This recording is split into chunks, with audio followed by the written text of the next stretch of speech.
আজকে আমরা টাকার সাথে রুপির যে রেট দেখলাম গত কয়েকদিন একটু নেমেছিল। সপ্তাহ দুই আগে কিন্তু হাই ছিল। গত সপ্তাহখানেক নেমেছিল, ৭৩ নেমে গিয়েছিল। আমরা দেখি ৭২ নেমে গিয়েছিল, সেটা এখন আবার ৭৪ উঠেছে। আজকে যেমন এখন এই মুহূর্তে যেটা আছে সেটা হলো ৭৩ টাকা ৬৮ পয়সা। এটা কিন্তু আজকে আছে। আর ডলার রেটটা যেটা আছে সেটা হলো এই মুহূর্তে ডলার রেট, মানে $১ দিলে আমরা ৯০.২৮ রুপি পাচ্ছি ইন্ডিয়া থেকে আমরা। আর আমাদের তো অ্যাজ ইউজুয়াল ১২৪-২৫ নিচ্ছেই। ব্যাংকে একটু কমে পাওয়া যায়, কিন্তু অন্যভাবে নিচ্ছে।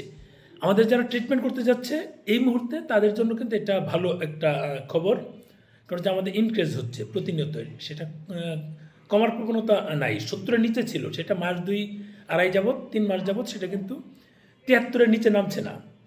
৭৩-এর নিচে নামছে অনলাইনে যেটি দেখাক, মার্কেটে ৭৩-এর নিচে হচ্ছে না। যদিও এটা এলাকা ভেদে একটু কম বেশি হয়, আপনারা একটু যাচাই বাছাই করে নেবেন। বর্ডারে একটু ভালো পাওয়া যায়, অনেক সময় কলকাতাতেও ভালো পাওয়া যায়। কলকাতায় গেলেও আপনারা একটু যাচাই করে নেবেন।